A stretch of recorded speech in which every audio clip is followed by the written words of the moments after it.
2040இல் இந்தியர்கள் நிலவில் தரையிறங்க செய்வதற்கு இஸ்ரோ உறுதி பூண்டுள்ளது என அந்த அமைப்பின் தலைவர் நாராயணன் கூறியுள்ளார்.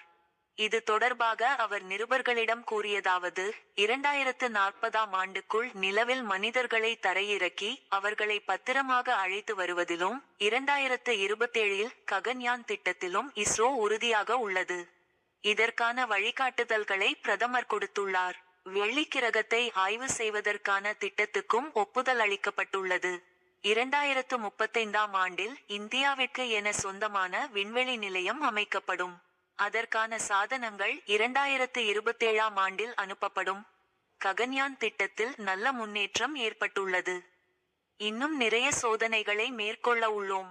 இதற்கு முன்னர் 3 ஆளில்லா விண்கலங்கள் அனுப்பப்பட உள்ளன. இந்தாண்டு டிசம்பரில் வாயுமித்ரா ஏவப்பட உள்ளது. அடுத்த ஆண்டு இன்னும் 2 விண்கலங்கள் விண்ணில் செலுத்தப்பட உள்ளன. 2027ஆம் ஆண்டு முதல் காலாண்டில் ககன்யான் திட்டம் சாத்தியமாகும். சீர்திருத்தத்துக்கான திட்டங்கள் தெளிவாக வகுக்கப்பட்டுள்ளதால் சுயசார்பு மற்றும் துடிப்பான விண்வெளி திட்டங்கள் என்ற நிலையை நோக்கி இஸ்ரோ தன்னம்பிக்கையுடன் முன்னேறுகிறது. சந்திரயான் 4, சந்திரயான் 5, செவ்வாய்க்கிரக ஆய்வு உள்ளிட்டவை இஸ்ரோவின் முக்கியமான திட்டங்கள் ஆகும். சுயசார்பு என்ற நிலையில் இந்தியா உறுதியாக உள்ளது என்றாலும் பருவநிலை அறிவியல் மற்றும் விண்வெளி ஆராய்ச்சியில் சர்வதேச ஒத்துழைப்புக்கு இஸ்ரோ தயாராக உள்ளது. கடந்த சில ஆண்டுகள் வரை விண்வெளித்துறையில் 1 அல்லது 2 ஸ்டார்ட் அப்கள் மட்டுமே இருந்தன. ஆனால் இன்று 300க்கும் மேற்பட்ட ஸ்டார்ட் அப்புகள் உள்ளன.